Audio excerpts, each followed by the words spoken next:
Welcome back, everyone. As some of you know, I've spent about 6 months with my boyfriend traveling all over Vietnam, and I've pretty much traveled the entire country. So I figured I would make you guys a Vietnam travel guide, and this is everything you have to know.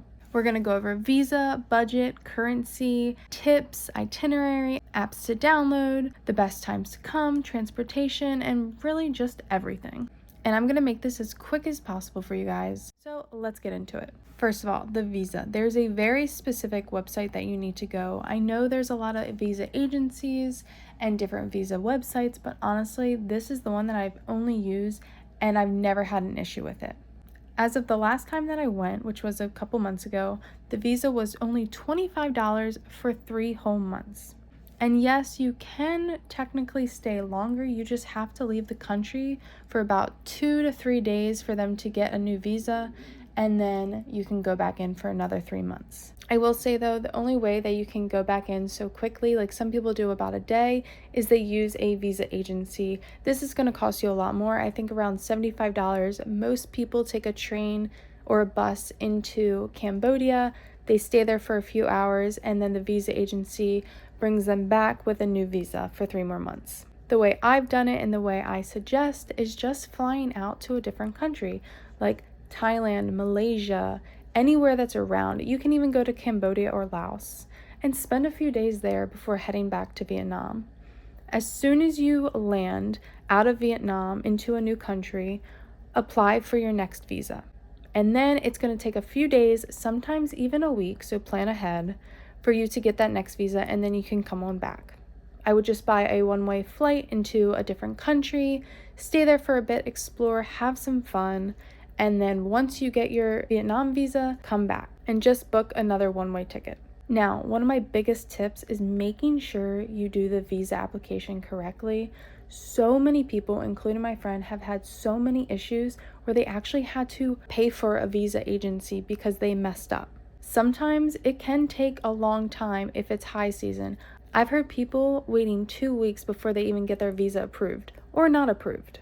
So make sure you fill out everything correctly. There's so many videos on this. Honestly, just watch one, because if you mess up, you're just not going to be able to come into Vietnam, and that's going to really suck. So don't do that. Next thing I'm going to go over is budget, and Vietnam is quite literally the most affordable country that you could travel to.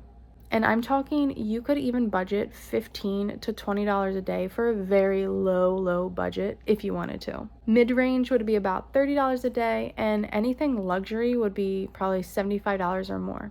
Hostels are about $5 to $10, and hotels are about $20 to $30. Isaac and I traveled for about $35 a day, and we were splitting like hotels and transportation. So just keep that in mind if you are solo traveling. Coffee is only like $1 or $2, and I highly suggest getting Cafe Moi. I've probably talked about Cafe Moi in every single one of my Vietnam videos. It's called salt coffee, that's what it translates to, and it is the most delicious thing you will ever have in your life.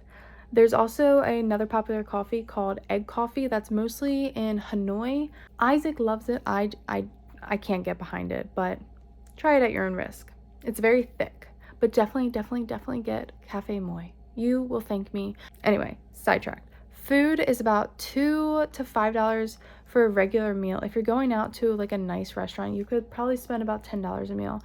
But all of this is so cheap compared to the US. It is like nothing. So that's why we were able to spend so long traveling in Vietnam.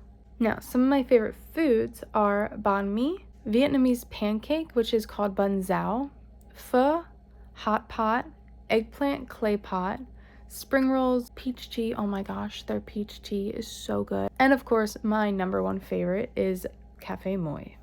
Oh, also for currency, you're gonna see currency in forms of VND, which is Vietnamese dong, and 25,000 Vietnamese dong equals $1. So if your meal cost 100,000 dong, it's gonna cost $4. If your hotel is 500,000 Vietnamese dong, then your hotel is gonna cost you $20. And keep in mind that if you love traveling, but it just stresses you out to plan and you just hate the planning process of everything that goes into it, then don't worry, I got you. I traveled for 2 years, and like I said, about 6 months of that was in Vietnam. So I am a travel planning expert. And in fact, if you go to my website, which I have linked below in the caption, I have some travel guides out and I have travel planning services linked on my website. I do only have a few travel guides posted on my website, and I'm currently making more. But if the country that you're going to is not on my website, and I don't think Vietnam is yet, then let me know. You can always send me an email and I can plan your entire trip for you. In the meantime, if you don't want that, I at least have a free travel packing guide linked below. Anyway, let's get into the itinerary. So I'm going to start with going from south to north. And you can really break these up into 2 trips. So I would say if you're doing a 2-week trip, maybe just do the north side or the south side. So if you're doing the south, I would start in Phu Quoc. This is a beautiful, beautiful island, and it has so much to do, such as Starfish Beach, Sun World. I think my favorite part of Phu Quoc was Sunset Town, and this was just like this beautiful little town that barely had anyone in it, which was quite surprising. But it was like Italian themed. Like, it was so beautiful. They have fireworks every single night. They have a show every night, a night market, and just so much to do. I highly suggest going and spending most of your time in Sunset Town and maybe like a day trip to Starfish Beach and then the Sun World. And then you're going to fly from there to Ho Chi Minh. And make sure to watch my other videos on what to do here because there is so much to do, like seeing the post office, going to the book street, and of course going to the famous cafe apartments. But the city is huge and there's so many other things to do. So like I said, don't forget to watch the other video. And then you're going to go to Muni. And whatever you do, do not skip on Muni. There really isn't much to do other than doing the ATV down the sand dunes and some other small things like going to the ferry streams.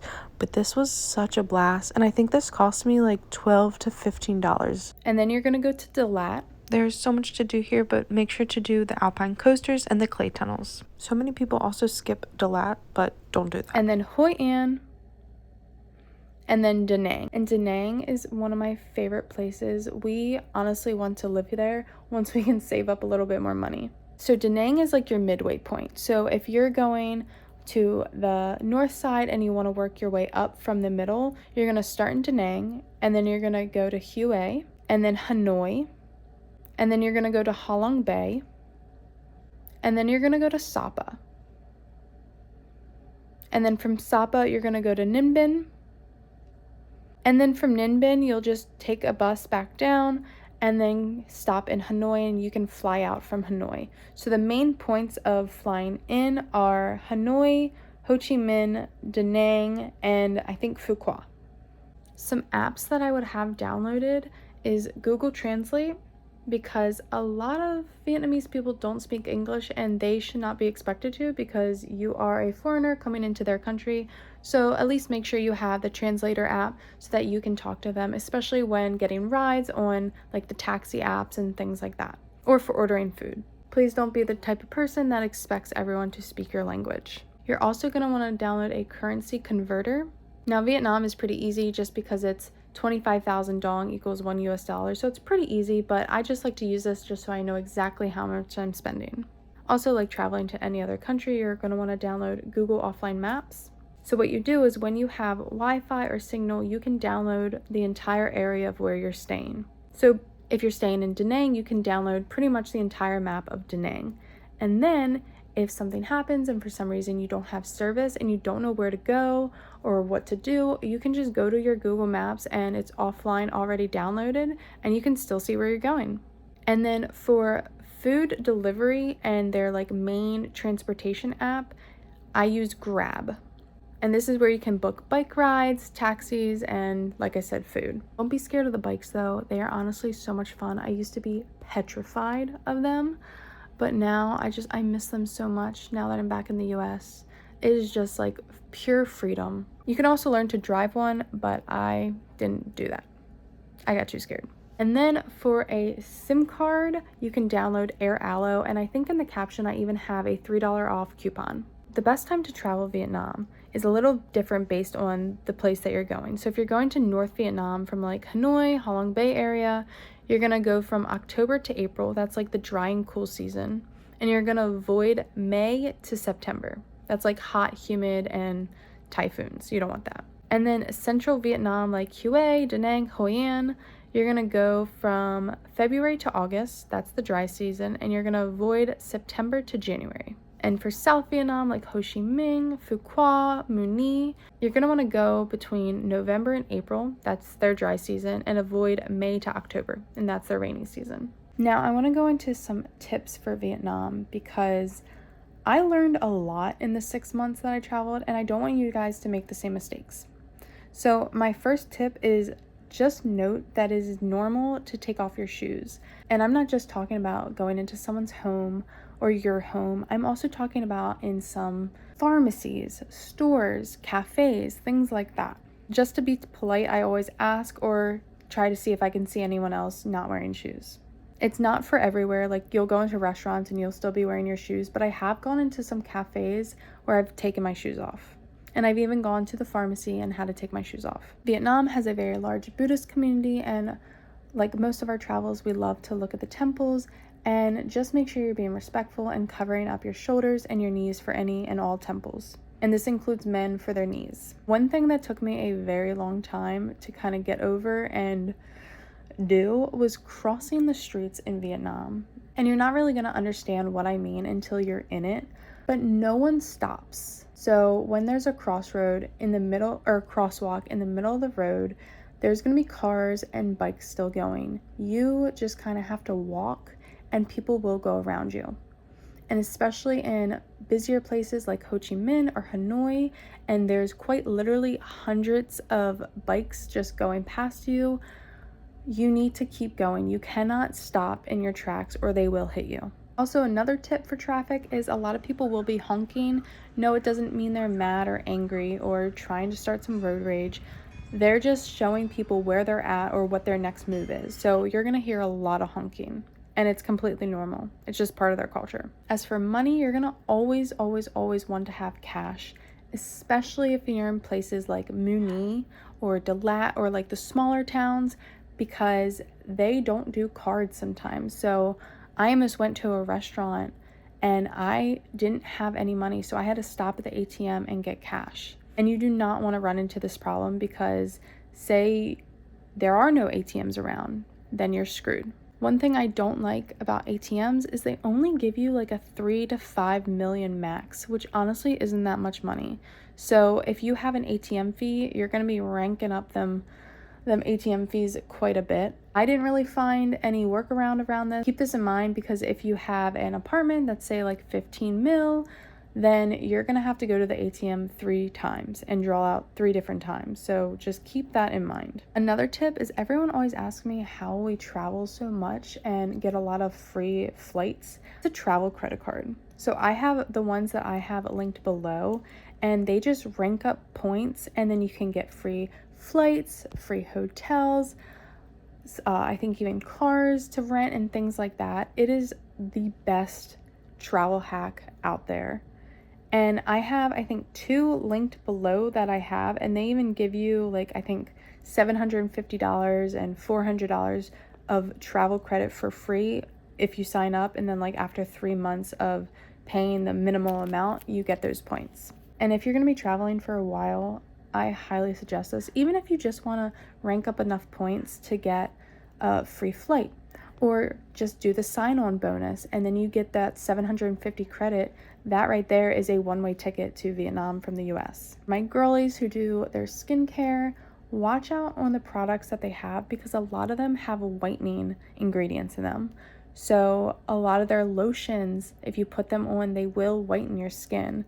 As someone who wants to be tan, I avoided these at all cost. And a lot of people don't know this. So if it says like brightening or whitening, you want to avoid them. Or just ask someone at the market. Like most places, you don't want to drink the tap water. And a lot of people ask about tipping. Tipping is not mandatory, but it's just polite. We always like to tip, but some people don't, and it's not rude to them. It's just part of their culture that they don't tip. I think mostly just Americans tip. And it's kind of gotten out of hand. Another tip is when you're going shopping, especially at the night markets, and say you want a purse or a hat or a shirt, they're gonna start at a very high price. It might not be high compared to you. So like they might say 500,000 dong for a shirt, which is about 20 US dollars. You might not think that's a lot, but they are racking up the price a lot.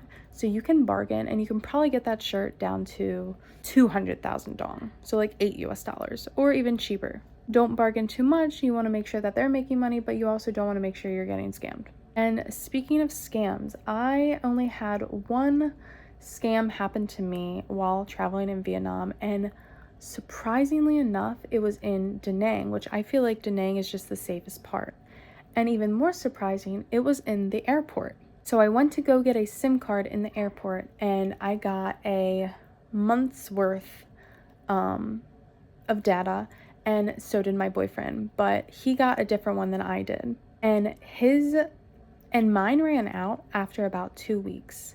And when I went to a SIM card office place, they said it's because it wasn't even registered under my name. They sold me one that was from someone else that they hadn't been used up already. So I pretty much got scammed out of whatever money I paid for the extra 2 weeks that I had to buy. So I honestly would not buy a SIM card in the airport. Just get Airalo, like I said before, and it works really, really well. Just as well as a SIM card would that you would buy there. Just some basic words to know is hello is xin chào and thank you is come on. Or come on. Also, men's is nam and women's is new. I came into this where it didn't say like men's or women's, and there wasn't any like, little emoji thing that showed if it was men's or women's. So just keep in mind that men is nam, women is new. So you want to make sure you're going in the right bathroom. As for packing, I'm not really going to get into this just because I have an entire packing list, like I said, linked below. So if you're wondering what to wear, just click that. I even have some links linked right to Amazon that will show you what to wear. I honestly would just pack summery clothes. It's hot there pretty much all the time, unless you're going during rainy season, which just don't. All you need are shorts, tank tops, bathing suits, all that. Just kind of like you're going to a very hot place. If you're wondering what to do in these different places, check out all my other videos. I have videos on all the places that I went, such as Phu Quoc, Ho Chi Minh, Da Nang, Hoi An, Sapa, everything. So if you're wondering what to do, I got you. Just not in this video. You're gonna have to watch another one. And if you like this video, please subscribe. I'm trying to put out more and more videos. I am actually back in America now and finally getting to editing some of the YouTube videos that I was making. Also, if you're just traveling around Southeast Asia, I've been to Bali, Vietnam, Sri Lanka, Singapore, Thailand, Nepal, India. I have videos on pretty much all of them. If you're going to one of those places, I got you as well. And if this is making you stressed, like I said, check out my website below. I can plan the entire trip for you wherever you're going in all of Southeast Asia. Now, a few things to check out. Don't forget to get my free packing list below that I put in the caption. No email required or anything. It is clickable, and if you have Canva, you can actually edit it yourself. So if you want to change something, add or delete, you can do that as long as you have Canva, and it is free to you. Also, I'm now offering to 3 clients at a time for me to plan your travel trip. So if you're traveling in the next few months or even next year and want help planning your trip, I got you. Also below in the caption, I will put my price list and how to contact